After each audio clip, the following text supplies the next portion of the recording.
Salutare toată lumea, bine v-am găsit la un episod din Jocul în Natură 3 și poate vi se pare ciudat de ce că asta nu e în partea aia și e în partea asta, pentru că acolo nu sunt oi cum sunt aici. Deci avem aici hrană nelimitată, pot să spun, și dacă vreau, ok, da, și aici avem hrană nelimitată. Nu că efectiv mie mi-e foame, da? Eu vreau să mănânc o chestie asta în viață full direct. Bun. Înainte de toate astea vreau să vă arăt cum funcționează acest arc, care are și el niște săgeți. Uitați, dacă vreau să omor acea oaie. No! Omorât-o?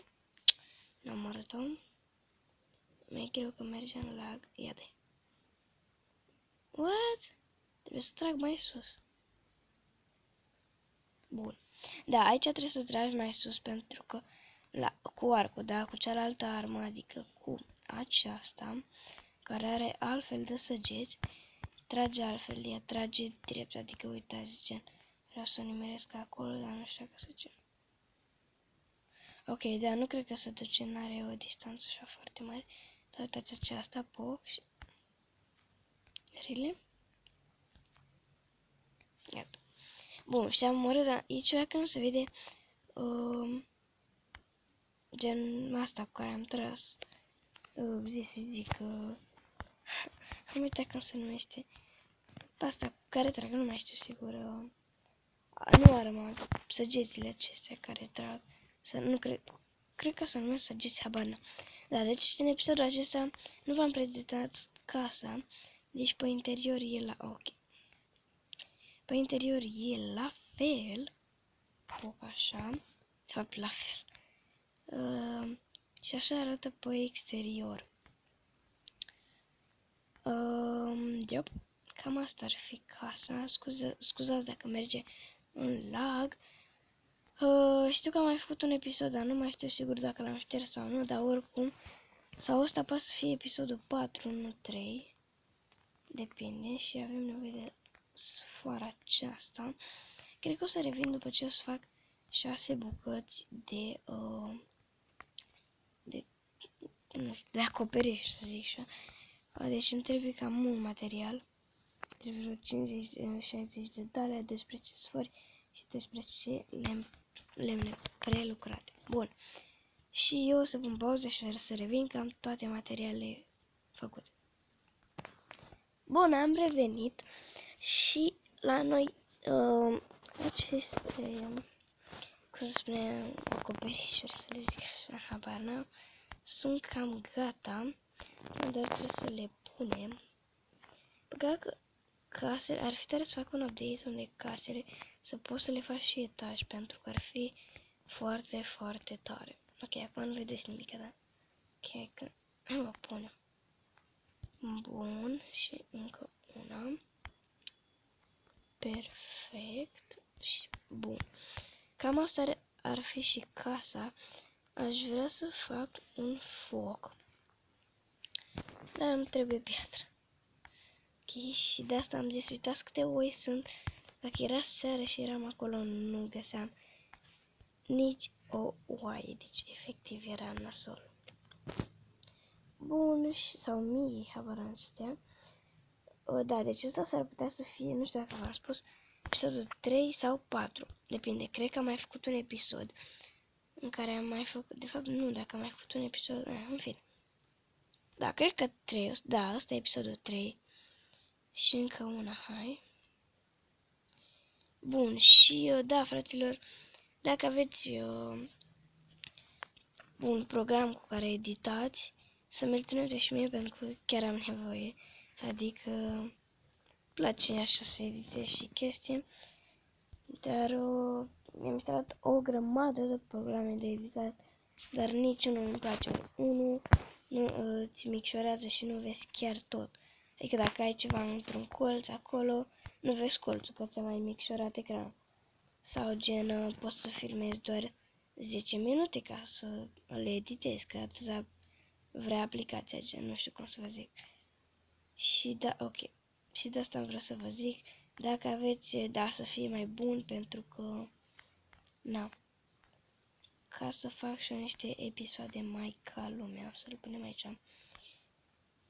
Și cam asta ar veni, da, bun, deci cam asta ar fi casa și cu tot, și cu acoperiș și cu tot.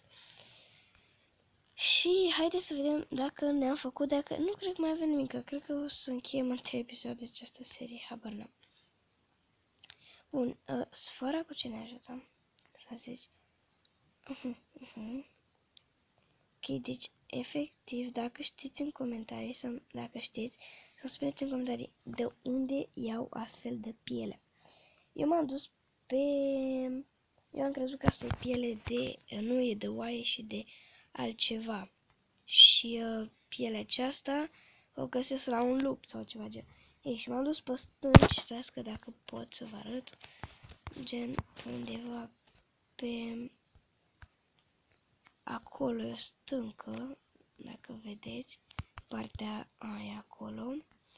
Și da. Deci, fraților, cam asta este casa pe care ne-am construit-o. Hai să prindem așa puțin din ea să fie mai tare. Cu palmieri aceia în spate. Și cam asta ar veni casa. Arată destul de ok, adică na. Și dacă mai știți, dacă știți ce este aceasta. Efectiv, e foarte mare, pentru că mi-am făcut-o, dar nu știu la ce să folosește. Mai bine îmi fac și în episodul acesta și vă arăt că poate știu. Prima oară am crezut că e un cuptor, dar după aceea parcă nu era un cuptor și era o sobă. Dar nici sobă nu era, că n-aveai, nu știu, efectiv, nu știu ce trebuie să fac cu acea chestie. Și de-aia vreau să vă întreb dacă știți voi, pentru că cine știe, na? Și da, sper să vă placă episoadele, cred că în curând o să încheiem această serie, pentru că nu prea mai avem ce face, adică în 3 episoade, cam asta ar fi. Și da, sau mă gândesc să mai facem o fundație, să mai ne extindem puțin, nu doar să facem o casă și asta ar fi seria, habar n-am, mai vedem. Și da, o să pun o pauză când o să fie, când o să am 20 de bucăți de piatră, bun. Bun, am revenit și avem 20 de bucăți de piatră, să zic așa. Și da, fraților, habar n-am. Dacă mai aveți o idee ce să fac în acest joc, pentru că nu știu, habar n-am. Adică să mă extind așa cu fundație, parcă o fac degeaba. Și dacă aveți ceva să-mi ziceți în comentarii să fac ceva, puteți să-mi ziceți și eu o să fac.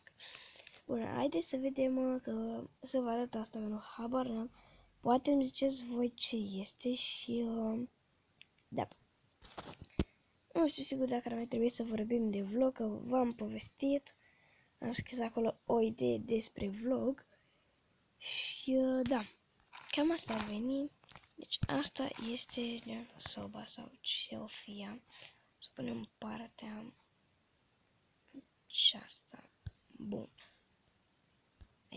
Dar nu pot să pun. De ce nu pot să pun? Ok. Haide, punte. Fix. Haide, repede. Hai, frate, really? Ce? Nu pot să o pun. Haide, punte.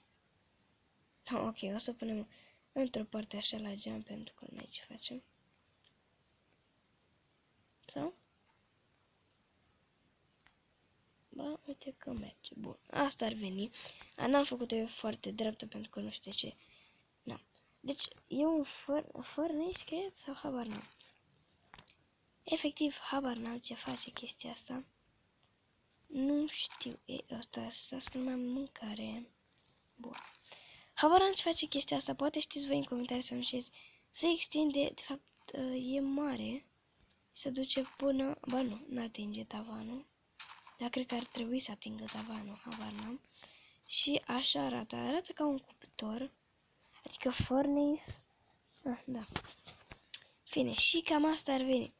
Fraților, cred că cam atât cu acest episod. Haideți să...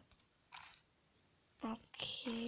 Poc să facem și noi în felul următor. Și să dăm și săgeata acolo. Și gata. What? Ok, s-a gliciuit săgeata, n-am ce face. Bun. cam atât cu acest episod. Eu am fost Vlad și nu, dacă v-a plăcut, nu uitați să dați like, să vă abonați. Joculețul îl aveți în descriere, cred că îl știți. Și noi ne vom vedea data viitoare. Bye bye!